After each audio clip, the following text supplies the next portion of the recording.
Everybody, I'm Dee Dee. I was privileged enough that Lyle allowed me to be his boss.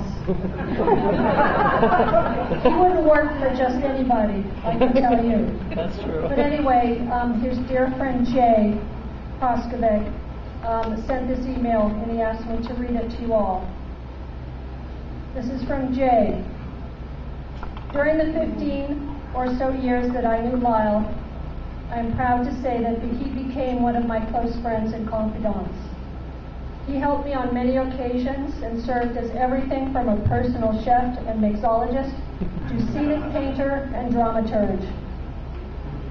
I am comforted by the fact that at the time of his passing, Lyle was as happy as I had ever known him.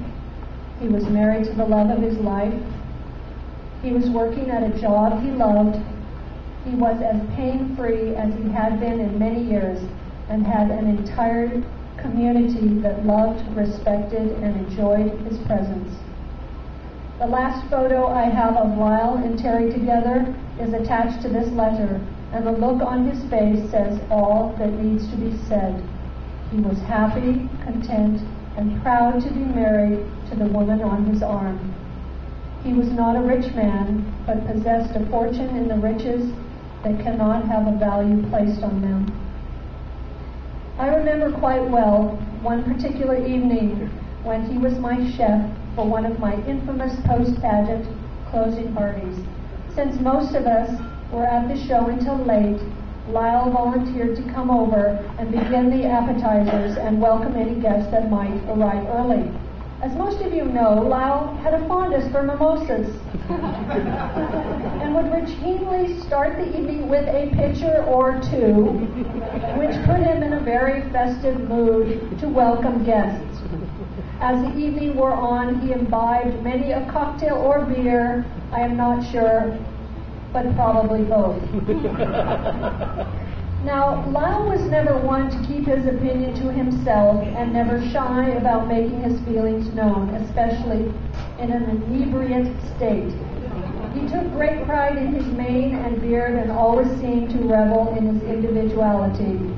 So, being compared to anyone on the basis of looks alone would often perturb him unless it was someone he respected. Well, on this particular night, everyone was having a good time, and many were feeling no pain. One of the younger, less wise crew members was walking past Lyle and blurted out, "Hey, Jerry Garcia!"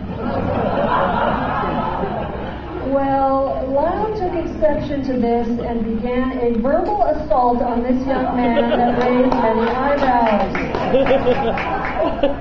He cared not that his victim was younger, very strong, but not so bright. I guess he could best be described as someone who could lift a ton but not spell it. Well, we managed to get Lyle calmed down a bit, but it was clear that in his state he should not be driving home, even though at the time he was only driving a bicycle. He was offered rides home by myself and several of the guests, but he was adamant that he would be fine on his bike and wandered off when he got a chance.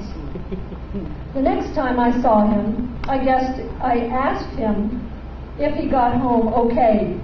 He began to chortle in his unique way and described to me his ride home.